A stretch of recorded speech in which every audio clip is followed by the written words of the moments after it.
I know you already know this, or maybe you've heard it before, but you don't believe them. Let me remind you. Comfort is very expensive. I know familiar struggles feel safer than unfamiliar growth. These are what I really get. Imagine the manager because I beg. I don't know what it is. I know you like it. But wouldn't you rather just give a notch a little bit for your growth? It's already tapara. You need just a little discomfort to qualify for global opportunities. You see that thing that your heart yearns for? It's just a little discomfort that you need. We say we want exposure, we want a better pay, we want international access, we want this and that. You really need to get a bit uncomfortable. But when it's time to upgrade our thinking, our skills, our environment, when I be like, I don't have money to take this course, it's very uncomfortable, I can't do that, we start to negotiate. You're not confused at all. You're just attached to what's familiar. You don't want to get out of your comfort zone, and that is what's keeping you down. I know, comfort isn't always happiness. It's just predictability. You know all of the things. You know how this thing works. You know the salary, how he behaves. You know how the environment limits you. And yet, very strangely enough, that feels safer than stepping into a room where you don't yet feel qualified. Really?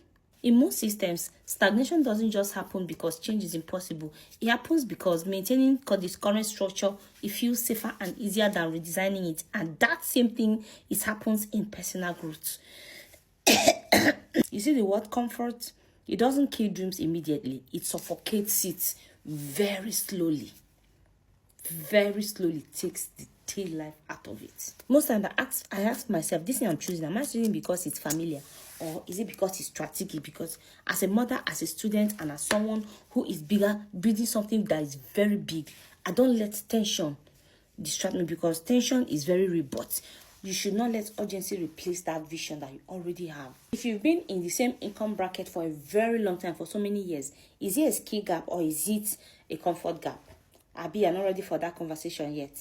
If you've been talking about going global, but you have not really positioned yourself for it, I want to ask you, is it because you lack the information, or is it because that growth that you so much yearn for is going to disrupt your current comfort that you just have right now, your current identity? Because in my drifting into public health, I have come to understand that in intervention models, when outcomes don't change, you are not going to blame the data.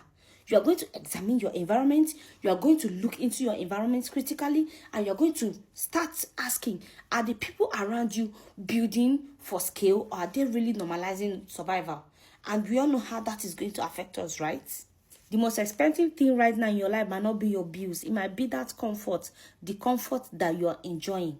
That might be that is what is costing you everything. That comfort that is so difficult for you to let go of.